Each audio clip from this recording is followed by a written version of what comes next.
je me suis rendu à l'assemblée générale de ma copropriété. L'AG, c'est un moment clé dans la vie de toutes les copros. C'est là que les copropriétaires prennent ensemble les décisions importantes pour la copropriété, notamment en ce qui concerne l'entretien et l'amélioration de l'immeuble. Et ce n'est pas une mince affaire parce qu'il y a beaucoup de formalités à respecter.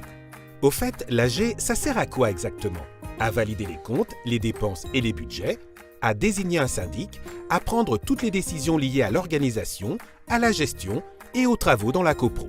L'AG doit obligatoirement avoir lieu au moins une fois par an dans les 6 mois suivant la clôture des comptes annuels et dans la commune de la copro, sauf si l'AG désigne un autre lieu.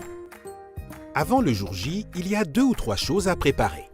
D'abord, en collaboration avec le conseil syndical, le syndic élabore l'ordre du jour, c'est-à-dire la liste des points qui feront l'objet d'un vote ou d'une discussion en séance, en fonction des projets de travaux et des problèmes qui ont pu survenir dans la copro. Sachez que tout copropriétaire peut demander à faire figurer un point à l'ordre du jour. La demande doit être envoyée par courrier recommandé au syndic avant l'envoi des convocations. Ensuite, le syndic envoie la convocation par lettre recommandée avec accusé de réception ou lettre recommandée électronique à tous les copropriétaires au plus tard 21 jours avant l'AG, accompagnée des 5 annexes comptables, du contrat de syndic et des devis pour les travaux envisagés. La date, l'heure et le lieu de l'AG doivent également y figurer. Le jour J, voici comment se déroule l'AG. Chaque copropriétaire émarge la feuille de présence.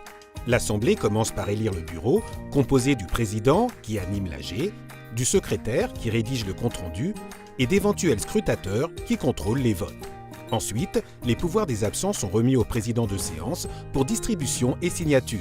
Un pouvoir, c'est l'autorisation qu'un copropriétaire donne à une autre personne pour le représenter et voter à sa place lors de l'AG. Et c'est là que les choses sérieuses commencent. Chaque résolution inscrite à l'ordre du jour est traitée successivement après avoir été débattue. Les votes se font en fonction du nombre de tantièmes de chaque copropriétaire. Allez, on y est presque. Il reste encore quelques bricoles à faire. Le procès-verbal d'AG est vérifié et signé en fin de séance par le bureau. Dans le mois qui suit, le syndic le diffuse par lettre recommandée aux opposants et absents et par courrier simple aux autres copropriétaires. Et si on n'est pas d'accord avec une décision prise lors de l'AG, sachez que seuls les opposants ou absents peuvent contester une décision dans un délai de 2 mois après l'envoi du procès-verbal en saisissant le tribunal de grande instance. Voilà, maintenant vous savez tout. Petite astuce concernant mon AG d'hier. On a économisé du temps de préparation et de la paperasse grâce à l'outil